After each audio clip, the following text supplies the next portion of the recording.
that lightly. But what has happened on January 6th is continuing. And where we saw the Stop the Steal, the renunciation of the decision that the American people made on 2020 in that election, and the candidates, many of them who came before us, including Mr. Patel, unable to simply say who won the 2020 election, continuing the Stop the Steal narrative. And then with President Trump, in his first weeks in office, acting in ways that challenge the constitutional order. I'm voting against Mr. Patel because he is clearly an instrument in that effort to continue eroding the precepts of the Constitution on the separation of powers. My colleagues, this is a very difficult time, particularly for my colleagues on the Republican side. You support many of the President Trump's policies, and as I say, that's your right. But it is so essential to each of us as a U.S. Senator to make our own judgments about whether the manner in which power is being used on the executive branch is a threat to the power of the legislative branch, the Article I branch. We, each of us, must be custodians of that constitutional order in our role as the legislature in it. Tough judgments that have to be made. My judgment is that the president is showing absolute contempt for the United States Congress. And the next stop is contempt for the United States judiciary. I cannot vote for a person who signed on to that agenda. I yield the floor.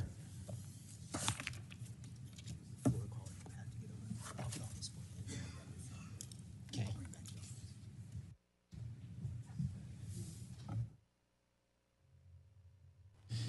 Senator Schiff will be joining us shortly. To my friend, Senator Welch, I hope we have a great relationship, but some of the things that he was talking about, the tug and pull of the executive and the legislative branch, plays out this way every time you have a transition of power. The best example I can use is a very current example right now between a Democrat governor and a Republican legislature in the state of North Carolina. We have a new governor who in his first 90 days is probably going to do, as he should, push the boundaries of the executive branch. That's their job. The same thing with President Trump. We need to continue to assert that there are very clear differences enshrined in the Constitution between who has authority, but to pretend that that just occurred in this administration is looking past the endless speeches that were made over the last 4 years about President Biden stretching his authority, being challenged in court, et cetera. So I don't think that this is new. And I do believe that, getting back to Mr. Patel, that he's been treated unfairly. I had some posters here I'm not going to use, didn't even intend to speak until we determined that we need to allow more time for Mr. Schiff. But I heard a lot of people say in their comments, if the allegations are true. Now, this is coming from my colleagues on the other side of the aisle. So they're not 100% they're sure, but it sure certainly fits comfortably into a narrative in opposition to Mr. Patel. We heard a video reference, I think, by Senator Whitehouse about, I think it was Senator Whitehouse, one of the members here, talking about the chopping of logs of the people on the so-called enemies list, which was an index to a book that Mr. Patel wrote and published. If you kept watching that same video that he didn't produce, and it was many years ago, you'll see that he was also chopping off at the end of the log MAGA, Truth Social, and a couple of other logos. Yeah, just put that up real quick. So everybody conveniently stops, presses pause at the point to make their argument. But if they've gone a little bit further, they would have seen other things are coming off the log. So guys, let's be fulsome in our research, our our response or our basis for opposing or supporting a nominee. I think Mr. Patel is going to come and fix an agency that I have great admiration for, that I still believe is the gold standard for law enforcement agencies in the world, in the history of the world. But to suggest that others should not be put under a microscope, I think is naive. I supported Chris Wray, and yet he disappointed me in that he is at the top of the agency and there were inappropriate investigations going along. I supported Merrick Garland when he was put forth by Senator Biden, and yet he's disappointed me with some investigations and activities in the DOJ that were absolutely inappropriate under his watch. Did he know about it? I don't know. But what I do know is he was the head of the organization, and at some point you have to hold people in these organizations accountable. I trusted Mr. Comey until he gave me a reason not to.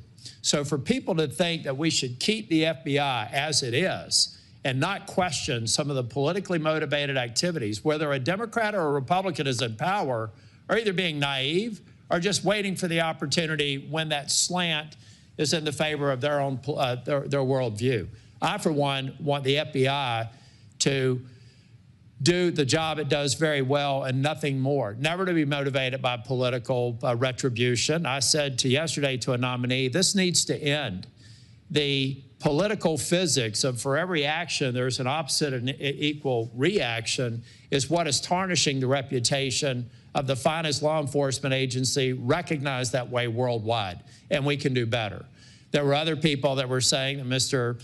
Patel condoned the January 6 attacks. I asked him when he was sitting right there, does he agree with me that people that attack Capitol Police officers are thugs?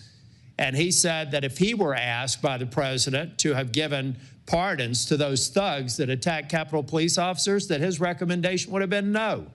And yet people want to pretend that he was okay with that, coming in as the head of the FBI. So folks, let's just be honest here. There was someone else who said, there was a Republican that said this is a shirts and skins exercise. I'm the one that said it. Because when you see Pam Bondi, who has personal relationships with people on the other side of the aisle, not get a single Democrat vote from this committee, then clearly we're in a shirts and skins posture. Not always, probably not even for the remainder of this Congress. But right now, I stand by that characterization, and we saw it play out again here today. So unless Senator Durbin has anything to say, we'll be at ease until Senator Schiff arrives.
keeping the committee in session, to give me an opportunity to weigh in on this nomination.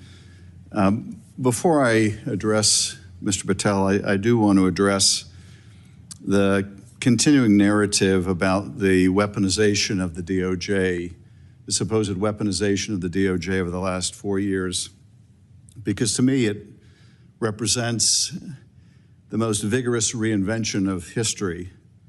The question is asked by some of my colleagues on the other side of the aisle, why is it that Donald Trump was the only president to be indicted not once, not twice, but 4 times?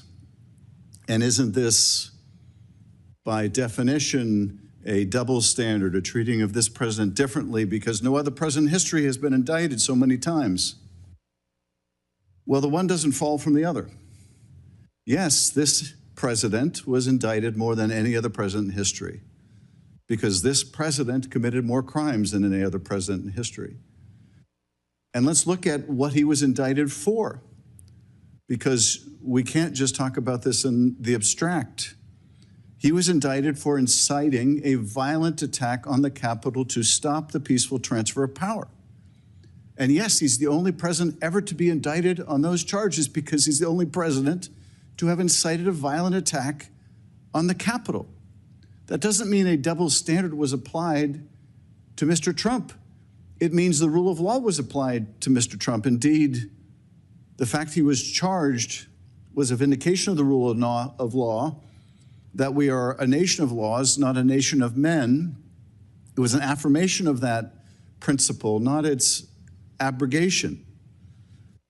The fact that Donald Trump was indicted for bringing hundreds of classified documents to Mar-a-Lago, for refusing to relinquish them, for participating in an effort to obstruct the investigation into their unlawful retention, doesn't mean some double standard was applied to him. It means the same standard was applied to him as anyone who willfully brought hundreds of classified documents home, refused to turn them over, and then conspired with others to obstruct the investigation. Others who were involved in hiding the documents, others who were involved in trying to delete surveillance tapes. The fact that Donald Trump was indicted for making hush money payments to a porn star to hide this from voters before the election in violation of the campaign laws, the fact that he was the first to be indicted for that, well, probably means he was the first presidential candidate to be making hush money payments to a porn star to hide it from voters. And so let's not suggest, let's not market, let's not propagandize about some weaponization, some double standard when grand juries found probable cause to believe he committed these crimes, and the only case that was actually allowed to go to trial, the jury found him guilty on every single charge.